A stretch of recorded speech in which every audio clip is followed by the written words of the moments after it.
A crucial match then for Team Europe as they look to pick up their first point of the 2020 Weber Cup. Let's rejoin your commentary team. Captain America Chris Barnes has joined Matt McNeil and Phil Yates. Yes, thank you, Anna. Yes, I'm assisted through this one by the combined encyclopedic knowledge of Matt McNeil and, so far, Captain Fantastic Chris Barnes. Your order of play has worked out superbly in the first two matches, so I suppose you're not giving too much away yet, but silently, underneath it all, you must be feeling pretty confident. Oh, yeah, I mean, we're super happy with how it's come out, and obviously I didn't really have anything to do with lineup, so I can't take credit for any of the genius of this lineup so far. We all had to play the first match, and the points determined the second match, and so Bill and Neil came out and did what we'd hoped. You know, Jesper has been a dominant player on the Europe side, especially in the last two wins that they had, and so neutralizing him is really a big part of you know, of our strategy. If we can stay even with him, I think we're in a pretty good spot.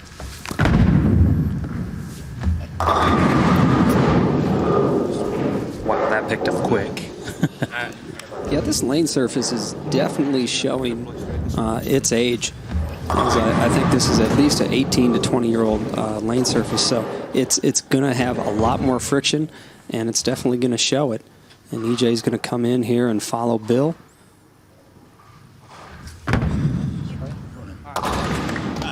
And EJ, where every ball can be his spare ball, he can make them all go straight. So, I mean, this is really power on power. I think this is probably Europe's strongest team. And so I think it really is a huge swing match, because if we were able to pull off this one, this team doesn't get to bowl together maybe one more time throughout the event. And it's also a milestone match for Don Barrett. He's 100th in singles and doubles in the Weber Cup over the years. And if I'm not mistaken, that record's probably pretty good too. Very good indeed. I can tell you exactly. He's won 58 of the first 99.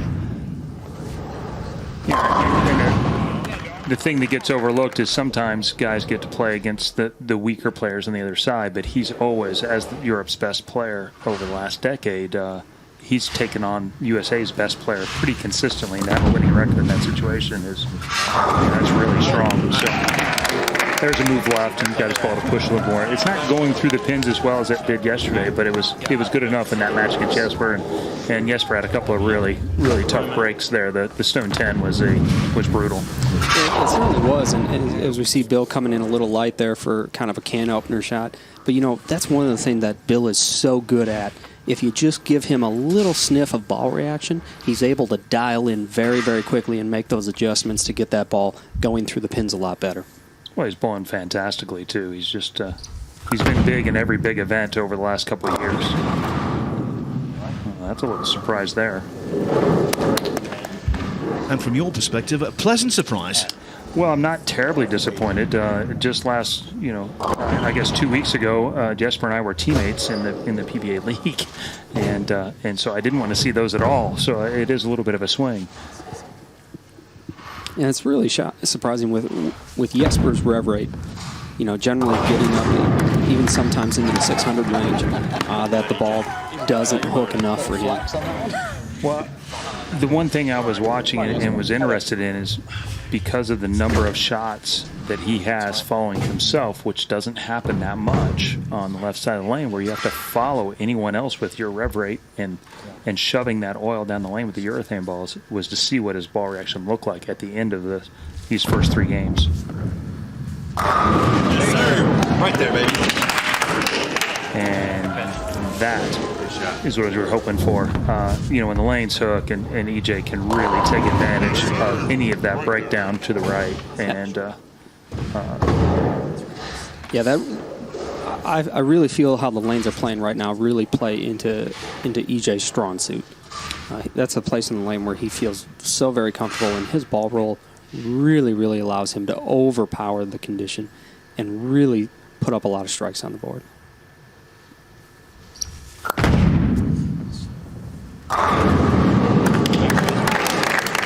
good shot from Jesper there. It looks like he just slowed down, Chris.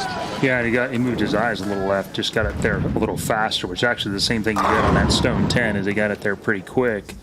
And that tells me that he's seeing carry down and feeling like he has to get his ball to the friction now to get it up the hill. And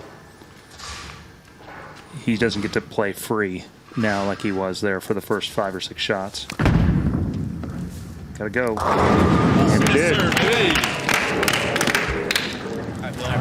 Yep, that's just another piece of why Bill O'Neill is so good. He's able to take even what a lot of people would say a mediocre or not just an okay ball reaction. He's able to make critical high level shots under the TV lights in this environment and make those really, really good shots. I know definitely that one of the toughest things as a top level player, when your look isn't that good, being able to execute at a very high level, that becomes harder.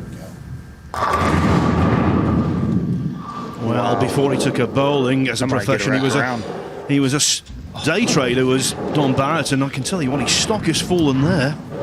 Wow. That's very clever. I like that. Yeah, I mean, really, we're so far USA is getting all of the breaks, I would say. Like I said, for me to have the first scout or bird dog was the ultimate prop bet. This gets makeable, by the way, too. But what you'll see is players, as traditionally you want to trap it in the corner to get it out here, because of the camera in the back, the curtain's a little lower. If you hit the outside of the pin, you'll see several guys, especially with 3 pins in.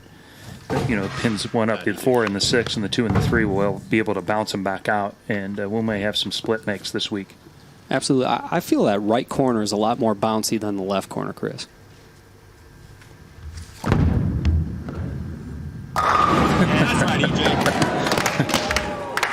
That ball reaction any good? Right there, that ball ran the 8-pin over. I think, Chris, it's fair to say that given what happened to these two, the American pairing of O'Neill and Tackett in their last appearance in this Weber Cup, you could call this pairing the redemption pairing. Yeah, I think that's fair, but I was never worried about that. As a matter of fact, I think that's actually a better thing. No complacency coming in. EJ especially. Bills has a couple of really good, and that's a great shot by Dom right there. But for EJ, he doesn't have any great events to fall back on, so it's a chance to prove himself, and is one of basically the second best player in the world over the last 5 years consistently. I'm not worried about how it's going to turn out, but early on, tones get set, and so for him to come out, bowl with the hottest guy, and get comfortable, I think was really important with our strategy. That was just a classy shot by Bill. Just another small adjustment on Bill's part, and he got that ball to face up to the 1-3 absolutely perfectly.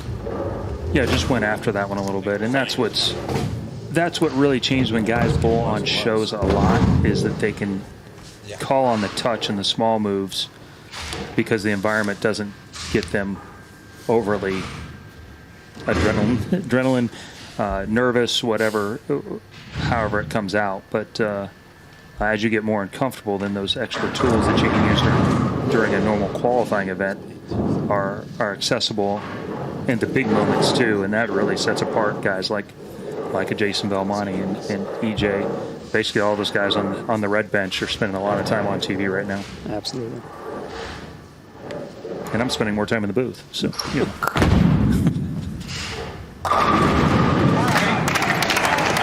his ball's picking up 3 to 4 feet sooner than it was before. So, he's having to really manipulate it a little bit now. Yeah. He's really trying to have to finesse it. He can't just go after it in the manner that he really, really likes to. And, he's a super high-level player, so that's definitely not hard for him, but it might we might see a 9 or an 8 count from him. Hopefully this one doesn't overhook for a 9-pin. He threw a little firmer. His forward roll with that much rev rate allows him to control the breakdown better than a lot of two-handers, where they have so much more axis rotation and the ball sees that friction so much sharper. He's one of those annoying people, EJ Tackett, who are good at everything. He's a scratch golfer, folks. He's an excellent golfer for a guy who's 5'8", what's that translate to? About about 170 centimeters. He hits it a long way. Oh boy. That was just a bad shot. Lack of concentration and focus there. Just got way off to the right. And that's feeling the early friction. You know, and another thing is actually this ball return is way out on the approach, further than we're used to, and a lot of guys are catching their back trail leg on it. And I think Dom just got into the spot where he had to, you know, was a little aware of it. I think Jesper is now 1-for-1 lifetime on the 1-2-4 spare. He hasn't shot it too often in his life. I agree. He shot that very often. Well, here's a chance to basically just put the nail in. They should be leading behind them. If they get one extra, yeah,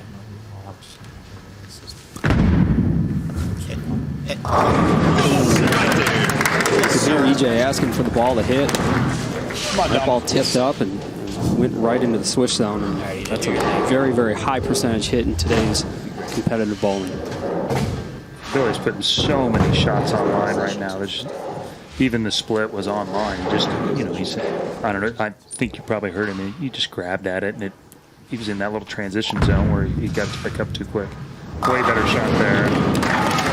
We're going to see him again, I believe, in this set. I don't recall off the top of my head, but yeah, he's going to be bowling in match 5 against Anthony Simonson. Well, he'll have his hands full. I mean, that's truly the case when we got 4 out of the top 6 guys on tour right now. You know, on the red side, it's there's not going to be a lot of easy matches. They all want to line up to bowl me, but not really too much in the rest of them. Well, don't sell yourself short, Chris. I'm sure you want to get part of that.